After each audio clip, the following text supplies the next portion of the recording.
Welcome back to my channel.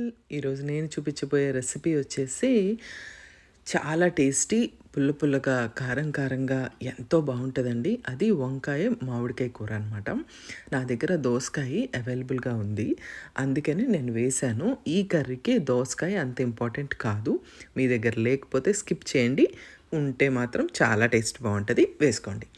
ఈ కర్రీని నేను ప్రెషర్ కుక్కర్లో చేసి చూపించబోతున్నాను. ఇది కూడా 1 విజిల్ కర్రీ అనమాట. సో ఫస్ట్ ఆయిల్ వేసుకొని, ఇక్కడ ఆయిల్ అనేది ఖచ్చితంగా వేడెక్కాలి.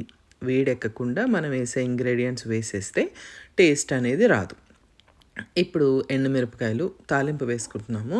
ఆవాలు, జీలకర్ర, ఇంకా శనగపప్పు, మినప్పప్పు వేయడం ఇష్టం లేదు అని అనుకున్న వాళ్ళు ఇక్కడ స్కిప్ చేయొచ్చు, ఏం పర్వాలేదు. కానీ శనగపప్పును మాత్రం అస్సలు స్కిప్ చేయొద్దు. అదే కర్రీలో మంచి టేస్ట్, అక్కడక్కడగా క్రంచీగా చాలా బాగుంటుంది. ఇప్పుడు ఈ తాలింపు అనేది ఖచ్చితంగా మంచిగా వేగాలి. ఆ తర్వాత పసుపు, ఇంకా ఇంగువ చాలా ఇంపార్టెంట్.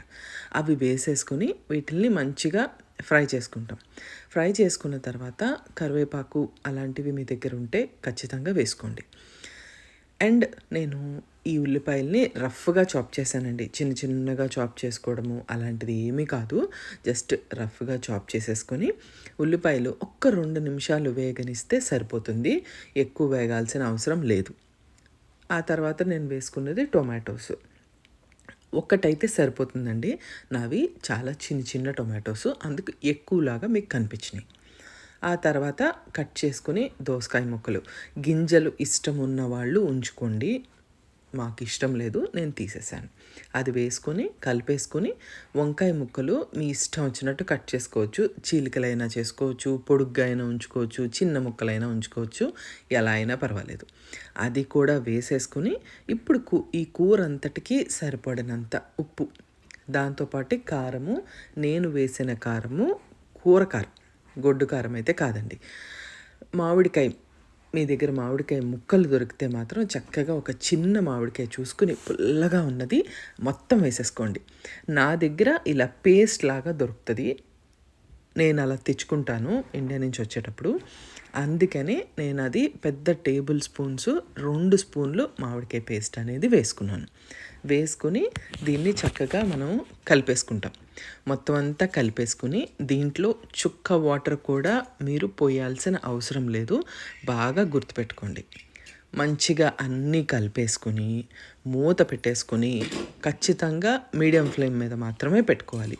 హై ఫ్లేమ్ మీద పెట్టుకుంటే అడుగు మాడిపోతుంది. మీడియం ఫ్లేమ్ మీద పెట్టుకుని ఒక్క విజిల్ చక్కగా రానిచ్చేస్తాం.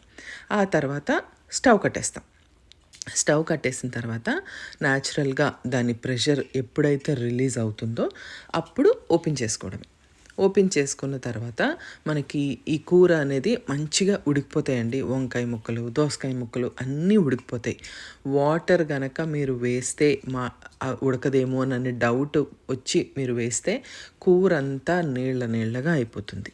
ఈ ఉల్లిపాయకి, దోసకాయకి, టొమాటోకి అన్నిటికీ వాటర్ అనేది వస్తుంది కాబట్టి దయచేసి వాటర్ అనేది పోయొద్దు.